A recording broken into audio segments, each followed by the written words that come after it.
What if I told you that the innocent-looking plant you just picked up at the garden center could end up costing you thousands, wreck your home's foundation, poison your pets, or even spark a feud with your neighbors? It sounds dramatic, but every year gardeners just like us fall for plants that turn their dream yard into a nightmare. Take Sarah, a subscriber, who spent years and over $8,000 battling Japanese knotweed after it started cracking her patio and creeping into her neighbor's yard, who by the way threatened to sue, all because she wanted a lush privacy screen and had no idea what she was planting. Today I'm pulling back the curtain on the 15 plants you should never grow in your garden. These beauties might look tempting, but they bring hidden dangers from invasiveness to toxicity and costly removal. For each I'll give you gorgeous safe alternatives, so you can have a stunning, worry-free garden. Plus, stick around for a bonus checklist to help you spot risky plants before you buy.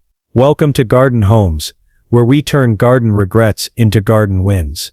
Let's save your sanity and your soil. Before we get started, I want to hear from you. What's your ultimate plant regret? Did something you planted turn into a total nightmare? Share your story in the comments. I read every single one and may feature your experience in a future video to help fellow gardeners avoid the same fate. Plant 1. English Ivy. English Ivy's lush classic look tempts many gardeners, but its roots are a structural nightmare. The tiny rootlets dig into brick mortar and siding, causing cracks, leaks and costly repairs. One Portland homeowner faced a $15,000 removal bill after ivy damaged her foundation and roof. Ecologically, it forms dense mats that choke out native plants, creating lifeless ivy deserts. For a similar effect, try Virginia creeper or Boston ivy. Both give you beautiful coverage without the destruction. Quick tip: English ivy leaves are deep green with 5 lobes and white veins. Avoid planting if you spot these features. Japanese barberry. Japanese barberry's vibrant foliage and easy care make it a landscaping staple, but it's a magnet for ticks. Studies show barberry thickets can host up to 60% more lime-carrying ticks than native shrubs. The thorny, dense growth crowds out local plants and is so invasive that several states have banned its sale. Removing mature barberry is a prickly, labor-intensive process. For safer, beautiful alternatives, plant native 9-bark spicebush or elderberry. These offer similar color and structure, support pollinators, and actually help reduce tick populations. Barberry's small oval leaves and sharp thorns are a telltale sign. Skip them for a healthier yard. Plant 3. Running bamboo. Running bamboo promises instant privacy and a lush exotic vibe, but its underground rhizomes can travel over 20 feet a year, popping up in neighbors' lawns and even under driveways. One Seattle gardener ended up in a $30,000 legal battle after bamboo invaded a neighbor's property and cracked their foundation. Even with barriers,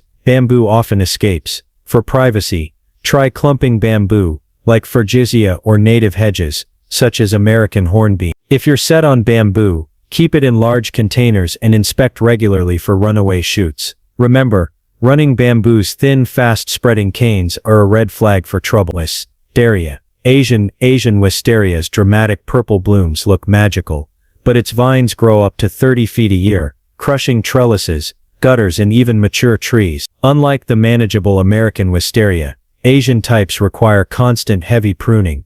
One Virginia gardener's arbor collapsed under the weight, costing $8,000 to replace. For similar beauty without the chaos, choose American wisteria, Wisteria frutescens, or native trumpet vine. Don't fall for the just prune it myth. Asian wisteria's woody stems are relentless. Look for lighter vines and smaller leaves if you want a safer native option. Mint is the ultimate herb garden trap. Plant 1 and in a season or two, it will take over every bare inch with underground runners. Even a small patch can become a sprawling, unmanageable mess. Many gardeners end up digging for hours to reclaim their bed. Only grow mint in containers, never the ground, and check for escaping roots. For similar flavor, try lemon balm or wild bergamot in pots. Both stay put and support pollinators. Harvest mint leaves regularly to keep plants bushy, but always keep them confined. Otherwise you'll be battling this friendly herb for years. If you're enjoying these tips, make sure to subscribe for weekly garden inspiration, practical DIY hacks, and proven strategies to avoid expensive plant mistakes. Subscribers also receive my free plant guide and exclusive access to Dollar Tree Garden Makeover resources. Don't miss out. Join our vibrant community of smart gardeners and keep your home and yard beautiful year-round. Butterfly bush, non-native. Butterfly bush, Buddleia davidii, is famous for its big fragrant blooms, and the butterflies they attract, but it's not the pollinator hero it's made out to be. While adult butterflies visit for nectar, this plant does nothing for caterpillars, which need native plants for food and shelter. Even worse, butterfly bush spreads aggressively, pushing out native wildflowers that actually support the full butterfly life cycle. Think monarchs and swallowtail. Many regions now label it invasive and restrict its sale. For a truly butterfly-friendly garden, swap it for native options like spicebush,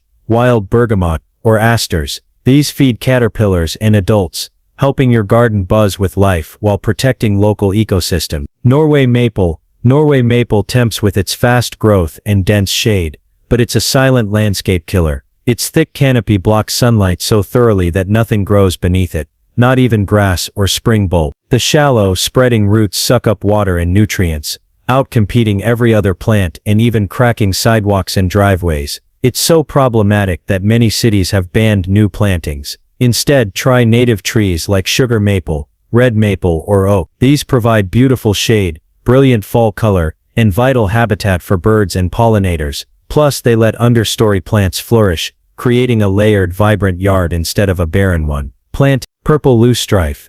Those stunning purple flower spikes of purple loosestrife, Lythrum salicaria, spell disaster for wetland. Each mature plant can produce over 2 million seeds per year, allowing it to quickly overtake marshes, ponds, and stream banks, destroying habitat for ducks, frogs, and native fish. It's illegal to sell or plant in many states due to its ecological destruction. To ID it, look for tall spikes with dozens of small magenta flowers and square stems. For a safer splash of color, choose native alternatives like blazing star swamp milkweed or blue vervain. These thrive in wet spots and provide real support for pollinators and wildlife. Plant 9. Bradford pear. The Bradford pear was once the darling of suburban streets, beloved for its rapid growth and clouds of white spring flowers. But its weak wood means the tree often splits apart in storms, littering yards and roads with huge, dangerous limbs. Even worse, Bradford pears cross-pollinate with other ornamental pears,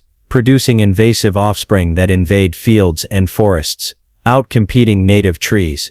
Many states are now banning their sale. For long-lasting beauty, plant native serviceberry, redbud, or dogwood. These offer gorgeous flowers, support birds and pollinators, and won't leave you with storm damage or a yard full of unwanted seedlings. Plant 10. Japanese honeysuckle. Japanese honeysuckle's sweet scent and pretty white-yellow blooms hide a serious problem. It's a forest smotherer. This vigorous vine climbs over trees and shrubs, blocking sunlight and eventually killing them. Its dense mats also choke out wildflowers and ground cover, leaving nothing for wildlife. Unlike native honeysuckles, Japanese honeysuckle provides little food for birds or insects. Removing it is a stubborn fight. Cutting alone won't work, as roots sprout quickly. Opt for native coral honeysuckle, trumpet honeysuckle, or sweet pepperbush, for fragrance and color that support hummingbirds and pollinators, while keeping your landscape healthy and balanced. Already spotted a few of these tricky plants in your own yard?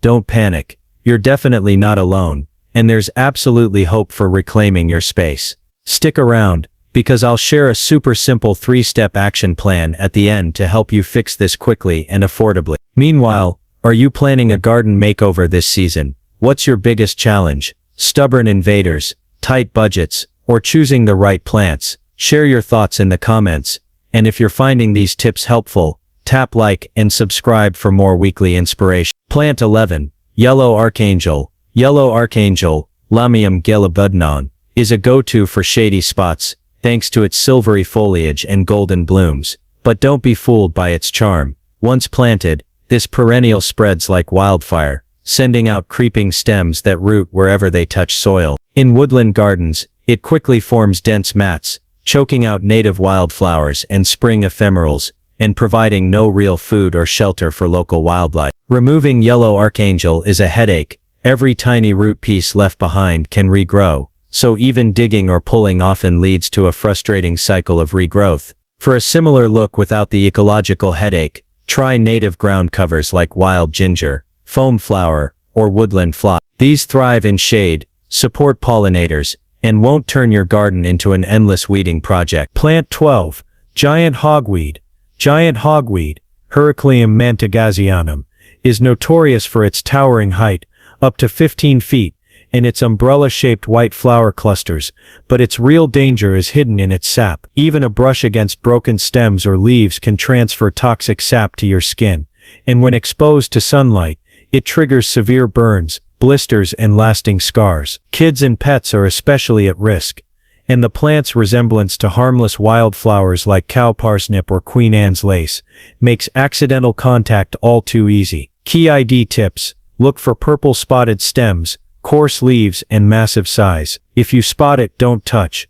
Call your local invasive species hotline. For dramatic height minus the danger, plant native options like Joe Pye weed, elderberry, or New York ironweed. Plant 13. Oleander. Oleander, Nerium oleander, dazzles with clusters of pink, white, or red flowers and tough evergreen leaves, making it a popular hedge in warm climates. But every part of this plant is highly toxic. Chewing a single leaf can be fatal for children or pets, and even inhaling smoke from burning branches is dangerous. Accidental poisonings from garden clippings or stray petals are tragically common. Despite its beauty, it's just not worth the risk, especially near play spaces or pet areas. Instead, opt for native flowering shrubs like bottlebrush, mountain laurel, or flowering quince. They deliver bold color and fragrance, attract pollinators, and keep your garden a safe haven for family and furry friends alike. Plant 14. Japanese knotweed.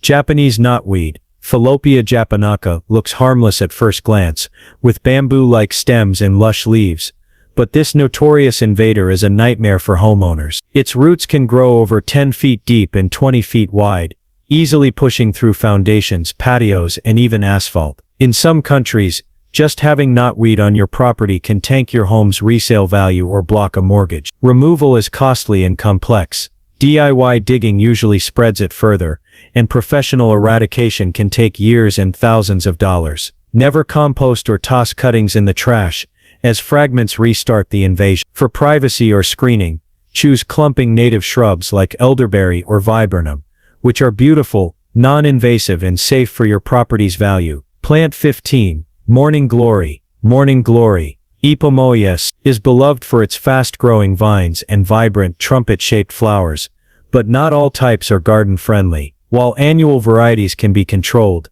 perennial types like field bindweed are relentless invaders. Their roots dive deep and wide, and the vines can quickly smother other plants, fences, and even small trees. Seeds can sit dormant in soil for decades, popping up long after you think you've removed every trace. To enjoy morning glories without regret, plant annual varieties in containers where roots can't escape, or try native climbers such as trumpet honeysuckle or groundnut. These alternatives offer stunning blooms, support local wildlife, and won't leave your garden in a never-ending battle against invasive vines. Does it spread by runners or rhizomes, making it hard to contain? Is it considered invasive in your area, or flagged by local extension offices? Does it self-seed aggressively, popping up everywhere you don't want it?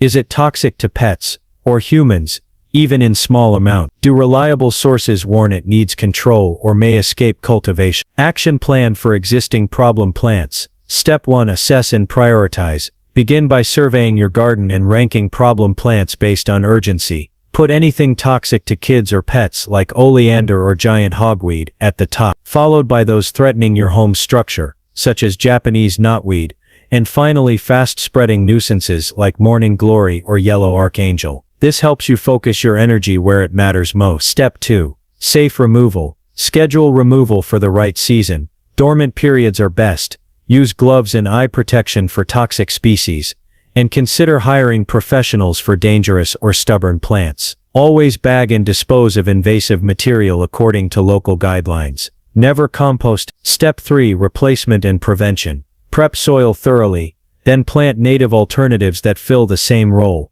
Ground cover, privacy, color. Plant during the best season for establishment and add mulch or barriers to block regrowth. Regularly inspect these spots to catch any sneaky comeback attempts. Which of these problem plants caught you off guard? Have you battled any of these garden invaders yourself, or maybe discovered a surprise villain in your own backyard. Share your stories, tips, or even photos in the comments.